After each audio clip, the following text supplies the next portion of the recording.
All right, guys, we're back here on Southeastern 16, presented by FanDuel. Max and I are watching the end of this Tennessee Georgia game live. We've watched this entire overtime together here on the back end of the stream, and we have just been shaking our head time and time again. I don't know what's going on in overtime of this game, but some of the decision making here, I What are don't you understand. doing, Smurf? What was that? So the play took a long time to get together. They got it to Blue Cane, dribbles around. They're waiting for a screen at the top of the key. And the guy's struggling to get open, and so they get it to him. And I don't know. But that's just one of many plays in this game, by the way. I know it's an overtime game, but man, They gotta this get the was ball in, though. They gotta get the ball in, though. this was a struggle. Is that the All right, we're game? watching. Yeah, that's it. Yeah, it's game. Holy Wow. cow. 86-85 final Woo. from Athens. You know, there are games that go to overtime that sometimes are not exactly thrillers. Man, I just thought it. I don't know. Both teams probably have to feel a little frustrated there, but Tennessee a little less frustrated after getting the win over Georgia. We'll talk about that one in a second. We're going to lead with Auburn though, while we compile more thoughts on this Tennessee Georgia game. But we'll start with Auburn, who did get a big win, comeback victory over the Texas Longhorns. Mississippi State got a big win at LSU. Get to that one as well. We won't get to Florida, South Carolina in the stream. We'll probably kind of share some thoughts on that tomorrow morning in the live predictions we do, rather than just do one stream for Florida, South Carolina. But that's the plan right now. So hop on in, Auburn fans, Tennessee fans, Georgia fans, whoever you're a fan of, hop on in. We'll chat. Mississippi State fans finally done a little bit better maybe after a big road win. So, all right, let's get to it. Let's talk about Auburn, then we'll get to Tennessee here in just a second. Sam, really thrilled with his team right now. Whew. All right, we'll get to it here shortly. All right, Max, let's talk about Auburn for a minute. They got the 88-82 comeback win against Texas, 54 points in the second half for the Tigers. I mean, the standouts, surprise, surprise, Keyshawn Hall goes for 31 in this game. And then you got Dailyn Swain on the other side, goes for 30. So, the standouts stepped up to the plate here. Kevin Overton, how about that? 25 points for him.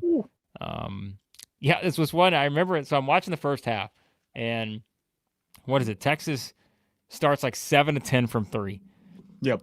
And I remember this morning, the one thing we're talking about, we're like, all right, this game's going to be played inside the perimeter. All right, they're going to go at each other. We're going to get some free throws. These two teams, look at their shooting stats in SEC play, all this other stuff, right? And, I mean, Texas just bang. Like, they're just out there knocking down shots. And, you had mentioned that not long ago. I brought up the point this morning, like, hey, they had shot, 29% against A&M, 11% against Kentucky. Georgia, they shot 38%. That's pretty good. But I don't know that I expected them to come out and again get off to a whatever it was start like that. Yeah. And eventually, though, Auburn finds their way. They made some threes. By the way, as well, 11 of 21 in this game.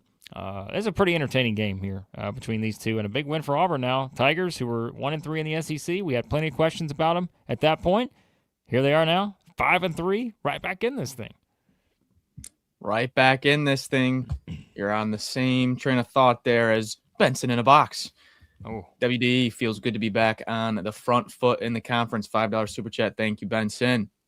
Yep, back on the front foot. What's that now? 4 in a row, is it? 4 in a row. Yep, 4 in a row. Florida and Texas, the last two. Zach is fired up. Not every team can beat Texas at home. Just saying. Oh, throwing a shot. Throwing a shot. It's his time. Hey, Auburn fans, it's your time. It's your time here. Hop on in. I am not going to lie. I thought Auburn was done for in that first half. Dailyn Swain is swaining out there. Vokatitis and Jovic. What a match that was. What a heavyweight rock fight that was. Oh, we had a bully ball comment earlier, I believe. But just that game was, if you're an Auburn fan, for the first 30 minutes of that, you're pulling your hair out. You're just so frustrated with the tough shot making of Texas, with the rebounding of Dailyn Swain.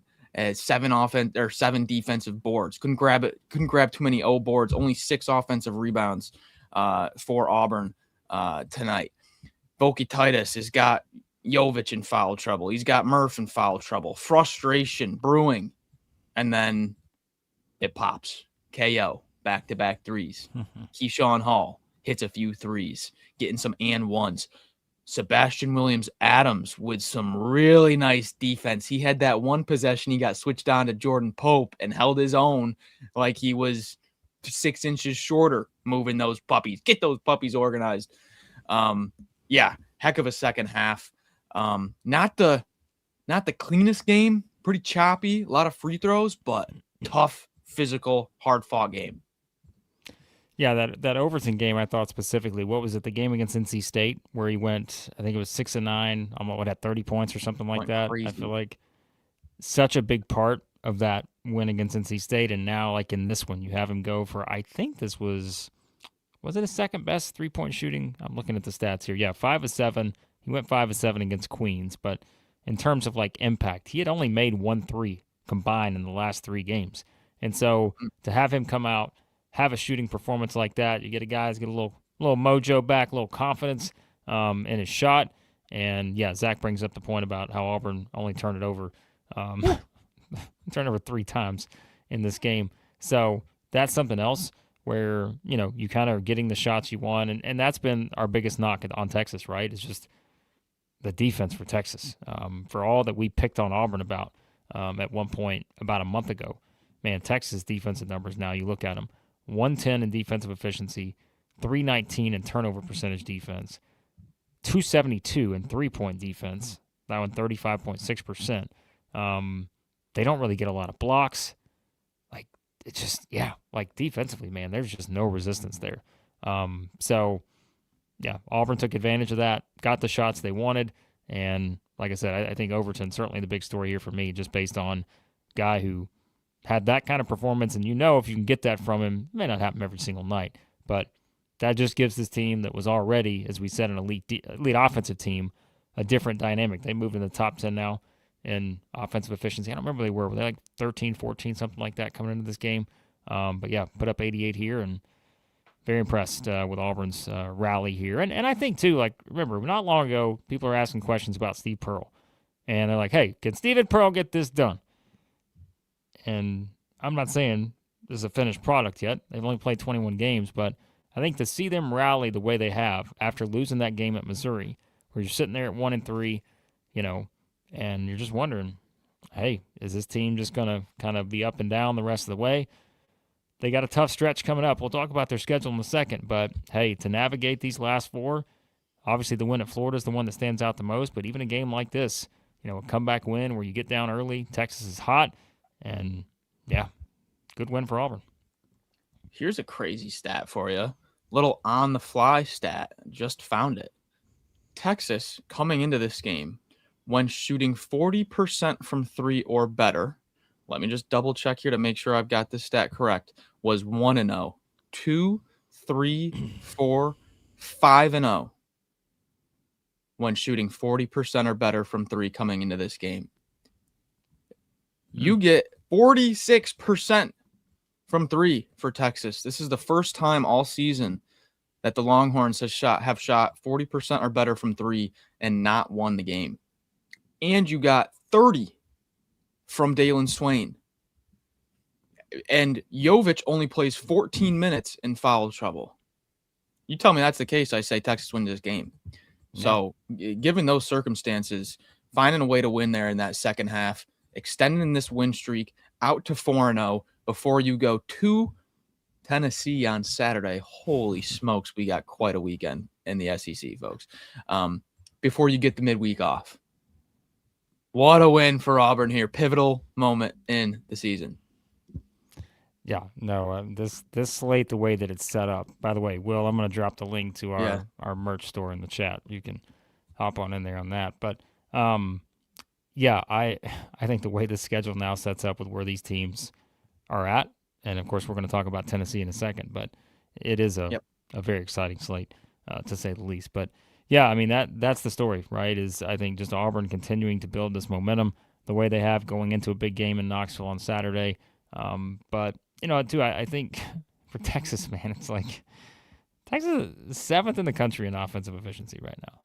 7th. And it's like they're 12-9, right? They're 3-5 in the SEC. And it's just like that is like what a gap between the defensive numbers I listed earlier and just what their offensive numbers would look like.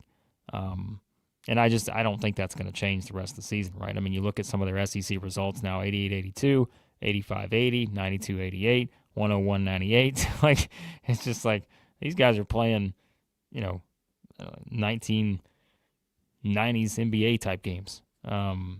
These days, Max, it's more like 120 to 115. So I don't know. Yeah, I just think it's kind of interesting where Texas is at. They're the kind of team you feel like can beat anybody on any given night, but they're also the kind of team that can give up 54 points in the second half. Cam Heide is the number 2 most offensive, like the offensive efficiency rating for individual players. He's number 2 in the country. He's shooting 51% from 3. Yeah. Cam, where was this at Purdue? Cam Heide out here making the Longhorns offensive rating soar. Moving forward for Texas, I think we've got a pretty good read on them, Blake. I mean, they are what they are with playing through those bigs. The offense is tough to watch most times. A lot of ISO ball, a lot of just dumping it down to Voki Titus getting fouled, but it's a tough team to play. It's a frustrating team to play. They get you in foul trouble. And when, they got their tough shot makers, whether it's Pope, it's Mark, it's Swain, it's Cam Heide, they got guys that can hit shots. I don't know. Torvik is not going to update the percent chances to make the tournament right away. But this morning, Texas was 57.3%. This isn't going to hurt your analytics at all, as I believe it was Quinn hopping in here with a $5 super chat. Hall missed a free throw at the end, or they would have covered the spread. I wonder if Quinn had anything on. Quinn would not have any action on this game. No chance. Come on. But given that it was pretty much right on the analytical projection for this game, Texas isn't really going to move back at all here. So still hanging right around. I'm not giving up on the Longhorns tournament hopes yet, Blake. I'm not. No, I mean, they were right there, as we said. What were they, last 4 in? I want to say in the last bracketology we looked at. They're right there.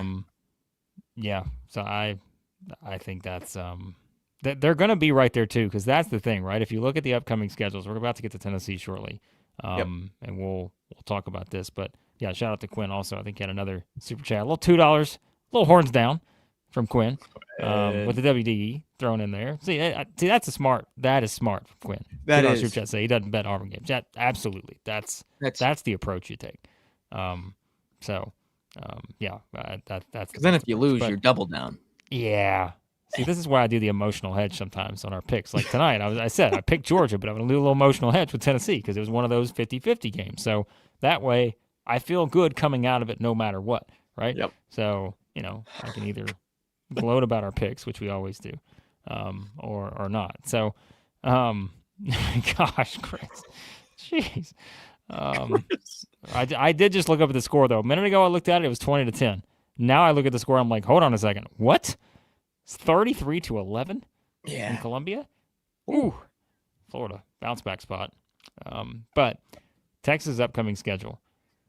They're at Oklahoma on Saturday, which, again, Oklahoma has been just good enough in this 7-game losing streak to come out and score 100 against Texas. Then, though, you look at Texas. They get Ole Miss and South Carolina at home next week. 2 must-wins, as must-win as it gets. Then they go to Missouri, winnable. Home against LSU. We'll get to them in a second. Texas could be 5-0 in these next 5 games. They totally could. But they won't be. They totally won't. So, that's the thing. Like, you could clip this if you want, folks. I don't care. Like, but I'd be stunned if they're 5-0 because the inconsistency has just been there too much this season. Yeah. We'll see. All right. We'll see. Big win for Auburn. Speaking of the Tigers, we said they go to Tennessee on Saturday, get the midweek off next week, and then, Alabama comes to town on February 7th. Then it's home against Vanderbilt at Arkansas. So big 4-game stretch coming up what we said was a big 6-game stretch. So far, Auburn 2-0 in those two. All right. Let's catch up on some super chats here. We're gonna get to Josh's in a second. Zach gave us $5 to say still can't believe they left Hall off the All-SEC team. Shaking my head. Well, just keep saying it because right now in KenPom he is number 2 behind Phylon. So he averaged 19 points a game last year in the Big 12. Yeah, he had 34 on Kansas, 34 on Oklahoma State. Mm-hmm. Yeah. Whoa. I think maybe it was a misprint. Maybe he was on the bottom of the paper and they didn't see his name. I don't know what they were looking at, Zach. Yeah. I don't know either. All right. Let's see what else we got here on this. So, all right, let's get to the next one. We got some super chats rolling in everywhere here. Let's get to Stewart's first before we jump off this one. $10 super chat. How about Freeman and Williams Adams? Quiet dominance, versatility. A little quiet dominance. My kind of players right there. Yeah, you had to love Sebastian Williams Adams tonight, Stu. You had to love him. I thought that was his best defensive game of the year. And I've been on Sebastian Williams Adams. I've been getting on him because he had that. His offensive rating was pretty low. He was very inconsistent offensively. You don't need it. You just need his defense and physicality. Playing their roles, Auburn are. Playing their roles. Playing like a team. All right. Let's move on to the next game. Tennessee and Georgia. We talked about that one at the start. By the way, let's say this. You know, sometimes we pick on these teams for defense. But I am perfectly fine with us having these 80-80 type games versus what we had like 5 years ago where I felt like you had these like 50-48 type games. Give me these 80s games where no one plays a lick of defense, and I'm perfectly fine with it. So you and your anti-defense propaganda. Yes, this is a great year. Just don't play defense. Just chuck the ball up and do what Tennessee does. Get the offensive rebound, okay? Because that was the story of this game. By the way, Happy Face Coffee's here. He's been saying it for a while. He has. Been saying it for a while. Won't lose a game. So that Happy Face may be the reason they're on this run right now. Maybe. All right. And yes, a perfect segue for the West Nash door here. $2 super chat. The end of those games were tough on gamblers. Both of these games. A tough one. If you were someone having a little action over at our friends at FanDuel. Because yes, these games. Wasn't Tennessee minus 1.5? Yeah. And of course you see how it ended, right? Because you had the play at the end of the game. So can you imagine if you're someone who's throwing down that money, and I'm sure someone here has, on that game, and you're watching that final possession for Georgia, and you're thinking, wait a second, what are they doing? Why are they doing this? Don't go shoot the layup. What are we doing? And that's how it ends. But look, it was a very frustrating finish. We joked about that earlier for Georgia. Credit to Tennessee for going on the road and winning this game because that was one where you kind of said it, Max. We're watching this. There were times where it's like, do either one of these teams want to win this game? Because it just felt like the ball was not bouncing either team's way. But Tennessee pulls out the 86-85 win in overtime. As Ryan goes with a $5 super chat here, says, can the basketballs not give me a heart attack every game? We can't promise that, but they've had some thrillers. Can we say that? I mean, look at Tennessee's last 4 games, all right? Crazy. 86-85 overtime against Georgia. They win the one 79-73 at Alabama. They lose 80-78 at home to Kentucky, and then they have the double overtime game against Texas A&M where they win by 5. Like, every single game right now is this way for the Vols. But, according to Josh, Tennessee not going to lose again until at Vandy. You heard it here first. Now, let's look at Tennessee's schedule quickly. We'll do this in reverse and see what Josh has cooking up here. What do you got, Auburn Josh? at home on Saturday. Okay, that's winnable. Home against Ole Miss next Tuesday. They'll be the favorite by double digits.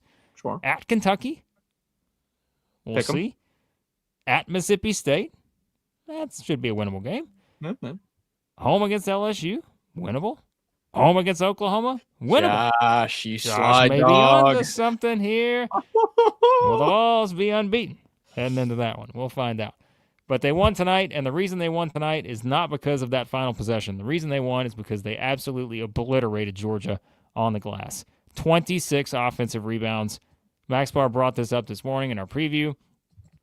26 offensive rebounds. They out-rebounded Georgia 52-27 in this game. Every single time Tennessee missed a shot, they got the rebound. That's an unofficial stat, but I'm pretty sure it happened on every single shot. And they missed 10 free throws in this game, which I know was frustrating for Sam and many other Tennessee fans. But, Gillespie hit some big shots, I thought, Max, during this stretch. Ament hit some big shots.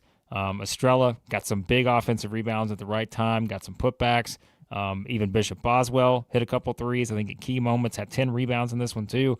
So as much as we kind of were dogging on this game a little bit just because it was frustrating at various points down the stretch, it's a good win for Tennessee to go on the road and win this one in Athens. Tennessee right now still got some basketball to be played, but this is the best offensive rebounding team college basketball has seen since Old Dominion in 2010. It's the best offensive rebounding team in college basketball in the last 16 years as of right now. They're machines. I think at halftime they had 30-something points and 16 offensive rebounds. It's like, at some point, guys, we got to put the ball in the hoop. And that's exactly what Nate Ament and Gillespie did in that second half. And Estrella. That was one of Estrella's better games. Estrella's been a little bit up and down. That was actually Estrella's the most points Estrella has scored since the third game of the season. So huge effort there from Estrella. Thought Dwayne Brown played some good minutes too. It's been a little bit since we saw Dwayne Brown play big time minutes. Boswell had a quiet game. It was just like a classic Bishop Boswell game, not being too flashy. Ament, there's a flash, there's the Estrella flash, and then Boswell just the whole game. Rock, solid. But down the stretch there, Blake, we're watching this game together, and does anyone want to win this game? Does anyone want to win this game? I mean, my gosh, just losing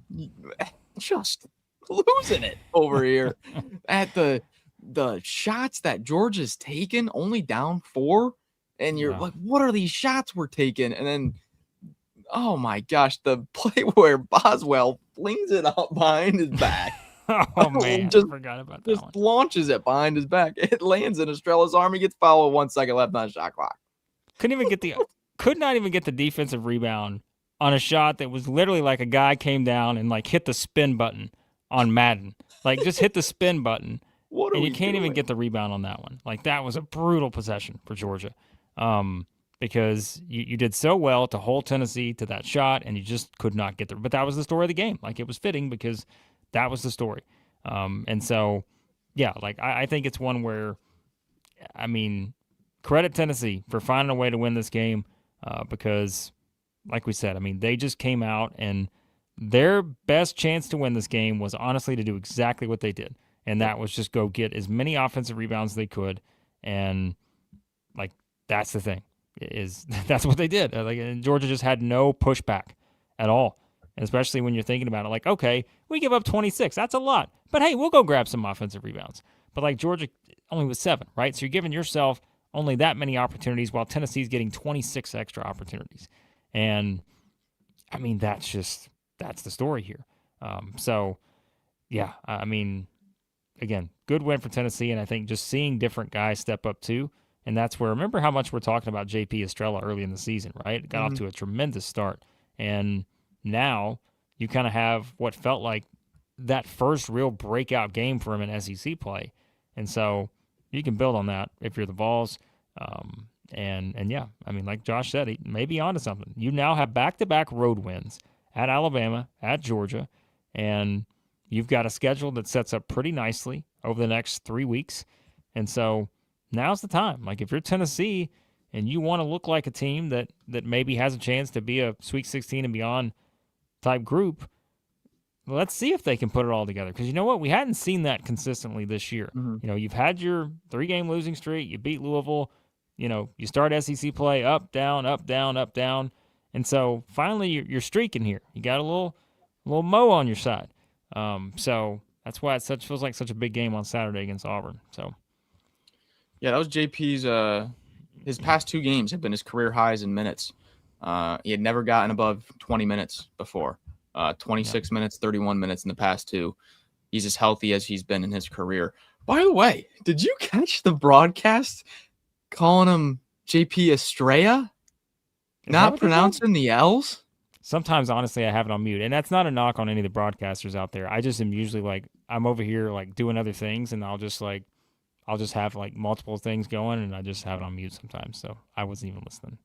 Yeah, they were throwing out Estrellas out there. It's like, have I been pronouncing JP's last name wrong for the past 2 days or 2 years? And I've been saying Estrella. It's like threw me for a loop there. But I wanted to mention just like the consistency we're getting out of Nate Ament now offensively. 17 points, 23, 17, 29, 19 in his last 5.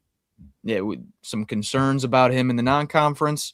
Went through some up and down games, but man, he's found his consistency in that mid-range, and yeah, he's a tough guard, man. He's a tough guard, and I honestly thought Georgia had some length there, with Dylan James 6'9", Wilkins 6'9", Stagg 6'8". Catching 6'9", had some length to be able to bother Ament, but he gets to his spots and plays through contact a lot better than he was in November now. I've been really impressed with Ament over the past, honestly, 2-3 weeks now. Yeah, and that's Josh's super chat here, $5. We appreciate it, of course, Ament figuring it out. Yeah, maybe a dangerous team in March. And that was the difference, right, is we were all debating that. How is that evolution going to go for him? But now that you see some of these type performances he's had over the last 3 or 4 games now. 4 or 5 games, I guess.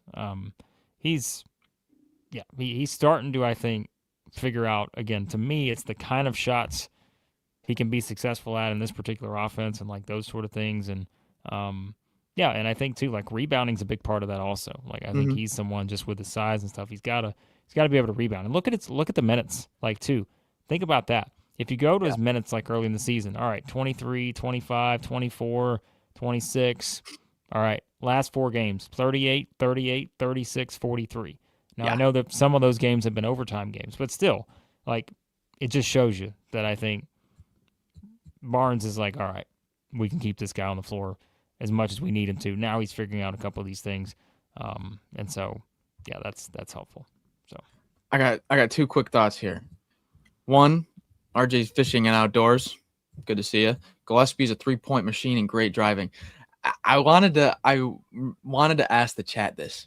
Who are other players that you remember that shoot a 3 with the hang time of Jacoby Gillespie shoots that 3 and that thing hangs up there for so it's a moonshot. It is an absolute moonshot.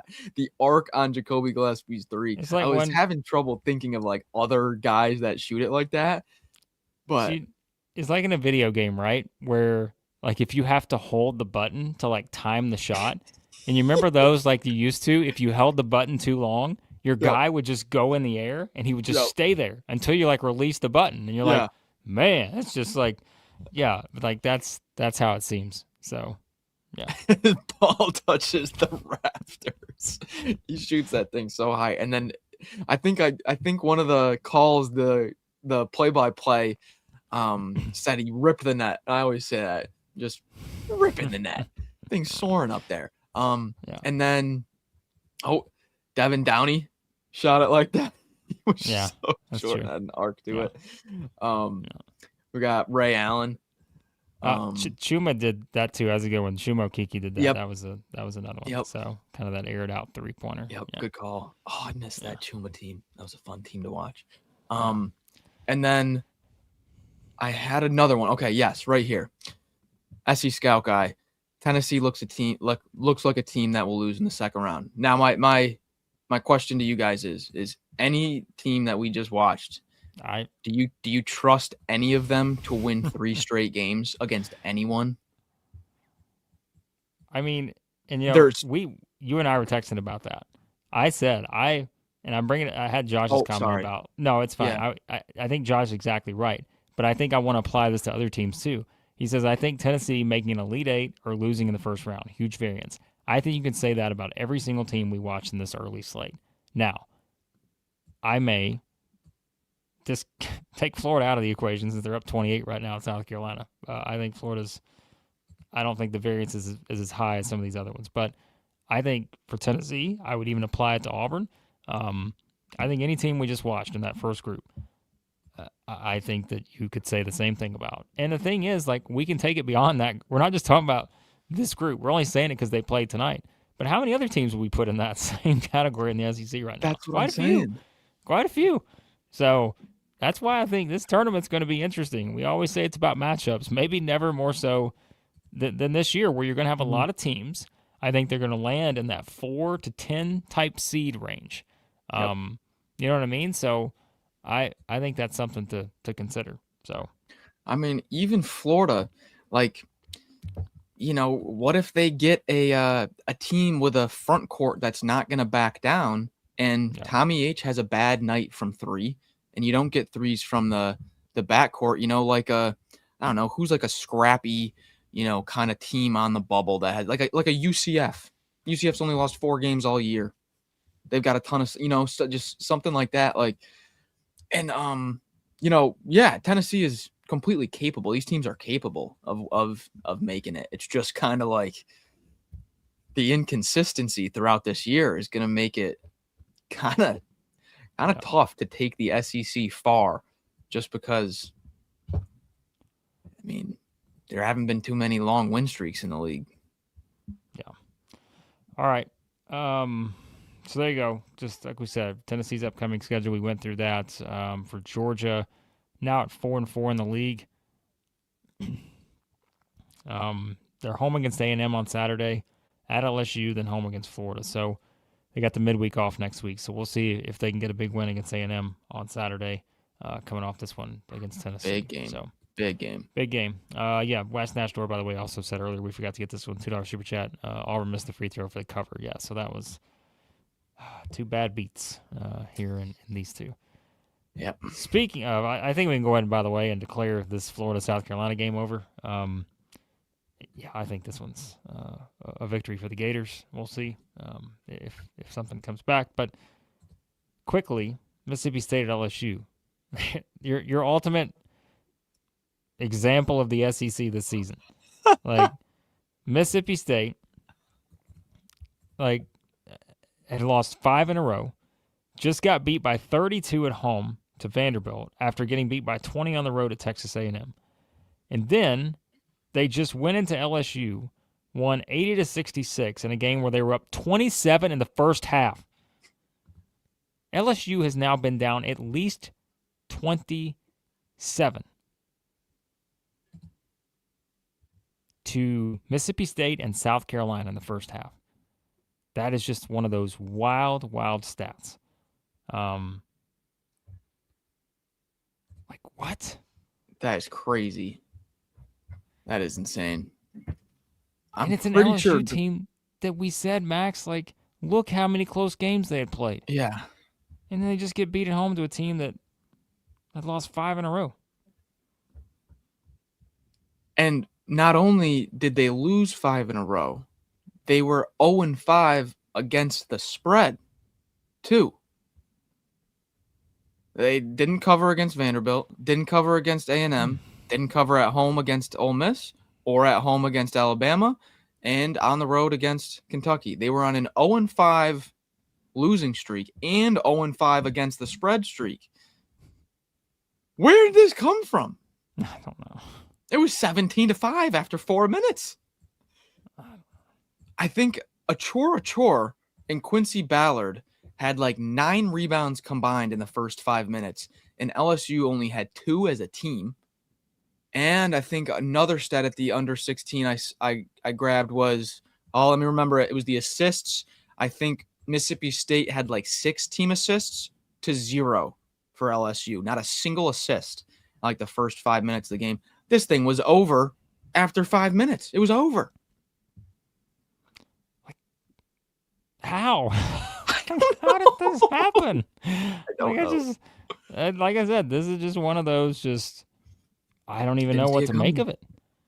I didn't give Mississippi State much of a chance in this game. I hadn't. I mean, even if you think they had a chance, like, for it to be like this, I don't know, man. They destroyed him. They just took it to him. And that is one that just completely caught us off guard, no doubt. Because we said, like, all of a sudden Thomas is back and you're thinking, okay, LSU's played a lot of close games. They're going to start winning some of these now. But now it's like, what? So I don't like this is just one of the most confusing games we've seen all season in the SEC. But I guess that's what happens when you're struggling to make some shots. Mississippi State comes out just kind of on a tear, and you would have thought if they're up 27 in the first half, you're thinking, all right, Josh Hubbard's got 25 or something. But they just had balance across the board, and that's something we had been picking on Mississippi State about. We're like, yeah, what do they do beyond Hubbard and Epps, and kind of seeing how things will play out. So, yeah, I don't know. Mississippi State out-rebounded LSU 43-24. 43-24. Yeah. This is an LSU team that only plays one player under 6'6". They're a good rebounding team. They're not a bad rebounding team. Well, didn't they just out-rebound Arkansas? Well, 2 games ago? Remember, I think you said we were surprised that, I mean, I know Vanderbilt took it to Mississippi State, but, like, we were surprised Vanderbilt out-rebounded Mississippi State a little bit. Yeah. And so you're just thinking, okay, matchup-wise, like you said, LSU out-rebounds Arkansas, right? So let's just chalk it up. It's one of those games that makes no sense. Just like South Carolina and LSU made no sense. This is another one in Baton Rouge that just makes no sense, which probably isn't good for Matt McMahon. I was just gonna say I'll be interested to hear the post games on this one. Where's the AD? Is he making a public statement right now? God, they probably eating Kraft mac and cheese and having a party right now. Lane's probably beside him. They're making public statements about the basketball squad, probably. But yeah, I mean, in all seriousness, like, I'm half joking. Like, they're 1-7. Like, that's where they are now. When you lose a game like this, you're not getting any vote of confidence coming out of that. So, I just realized. Oh my God, I just realized this. They're at South Carolina on Saturday. Holy cow! What? I just realized that game is on Saturday. That one's even more intriguing to me now. Yeah, this morning, LSU had a 22.8% chance to make the tournament. I was still clinging on hope for the Tigers, still clinging on. There's not going to be an update until tomorrow morning, but LSU not doing their tournament hopes any favors now that their point guard's back. Yeah, unfortunately, I think we can start to analytically eliminate some teams from NCAA tournament contention. Yes. So, SC Scout Guy brings up, too, there is another winter weather system coming around this southeast area this weekend. And so the attendance for that one may not be high based on the fact of South Carolina being down 28 right now at the half. So, yeah. All right. Wow. Okay, we're going to quickly run through some things on the way out here. I mean, I don't want to declare the Florida-South Carolina game over, but listen, if South Carolina comes back, we're going to be doing a stream in an hour. All right, we'll be back on, but I don't know if that's gonna happen. So, all right, let's get to it. By the way, Floppy's asking what we had for dinner tonight. That's where we are in the show. But Floppy wants to make sure the reason we're asking that question is because he smoked 2 whole chickens and forgot I had them on a smoker. Well, What did you have for dinner, Blake? I had pizza for dinner. Nice. Yeah. Nice. I've got this Home Chef Gordon Ramsay thing. It was one of my Christmas gifts. It's hard to shop for groceries in New York City, so I get like 4 dinners a week delivered. Had a little Italian sausage and pasta tonight. Nice dinner. Both went with the Italian cuisine, huh? All right. All right. Okay, by the way, Zach brought up the stat according to Nathan King on that. Yeah, Auburn scored 85.7% of their possessions in the second half. Crazy. Oh, that's only 4 empty possessions. That's bananas. That's incredible. Zach also with $2 super chat to bring up. Saturday's slate is insane. So if you guys want to know what Saturday's slate looks like, let's quickly tell you about it. It is going to be wild. Of course, you've got Kentucky at Arkansas. You've got Auburn at Tennessee. Whew. You've got Texas A&M at Georgia, which I think is still very interesting. Huge game. I mean, LSU at South Carolina, I'm tuned into that for maybe all the wrong reasons. You got Vanderbilt going on the road against Ole Miss, who's had a nice little midweek break. Midweek off, yep. Texas is at Oklahoma. Both could score 100 in that game. And then Mississippi State at Missouri. So it's like Missouri is like, well, here we go. We get a team that all of a sudden got hot. Yeah. So there's a storyline for every single game. Wild. So Georgia, Texas A&M might be first to 100. I think so. I don't see anybody getting a stop in that game. So, how about Tennessee controlling the tempo though tonight? They played at their pace the whole night. They did. So, all right. Shout out to SC Scout guy. Says the entire family has the flu. Still sleeping in the RV. So going with the Campbell's chunky soup. You can't go wrong with that. Yeah, it's all reliable there. Hope the family gets better. Yeah, that's no fun in these kind of circumstances for sure.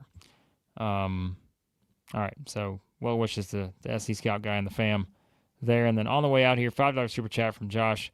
Says the only elite team is Arizona. Michigan, UConn, and Purdue have peaked, I believe. It's wide open tournament. SEC has 10 teams in the top 45 of the net. And that's why the SEC is still going to be sitting in a pretty good spot. But I think Texas is a big domino in this whole thing for the SEC of getting to a certain number. I could see them play their way into it. I could see them play their way out of it. I think, I kind of was saying teams that have sort of analytically eliminated themselves. I think LSU, Oklahoma, South Carolina are all there. Mississippi State, it would take a lot for, it'd be more than just this win at LSU. Ole Miss is kind of a team that I still don't really know what to do with. They got a lot of work to do, but you could see them being in the discussion of a bubble, I think, still. Everybody else, we're still talking about them, right? I think Missouri is trending in the wrong direction. And I don't know that the game against Mississippi State does them any favors really either way. So everybody else, though, yeah, at least right now, I think should be fine.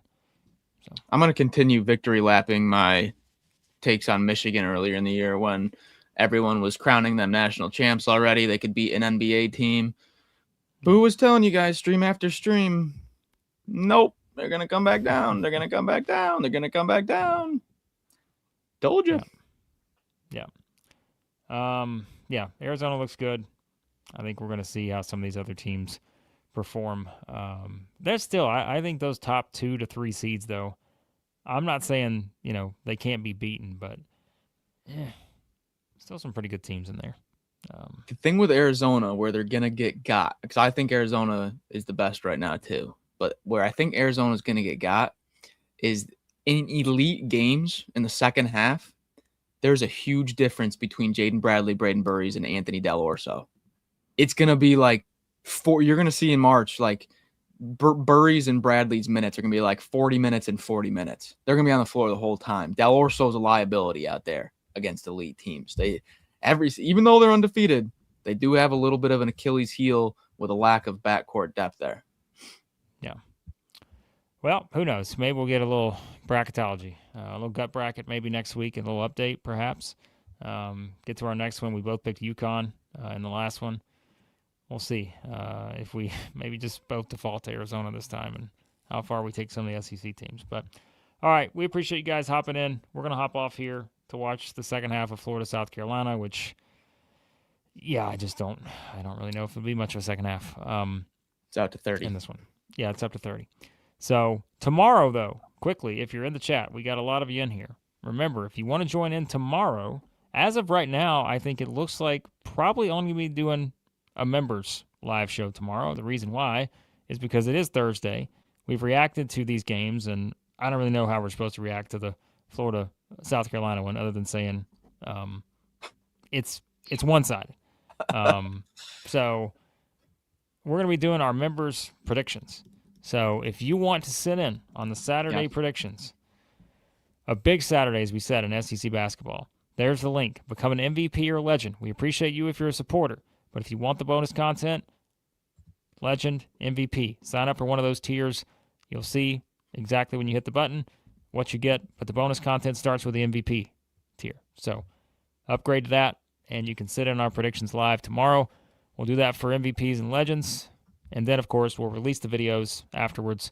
But if you want to be in on the action, you want to engage with us in real time, you can do that by becoming a member here at Southeastern 16. All right. Thanks for watching. Don't forget to support our friends over at AndCollar, andcollar.com, SEC16 for 16% off over there. And great performance menswear, work leisure. They invented it, folks. Don't forget pants. You can work button-ups, out in those polos. You can work out. You can. They are great. You can work out in them. Do whatever you want in those polos. Quarter zips, all kinds of stuff. They got them all over there. SEC16, 16% off over at AndCollar. And our friends at ROKFORM, ROKFORM.com, the world's strongest magnetic phone case, extreme protection, super strong magnets, rock lock, secure mounting. Head over there, 25% off, SEC25, 25% off over at ROKFORM. All right, you guys are the best. Thanks as always for watching. We'll talk to you soon here at Southeastern 16, presented by FanDuel.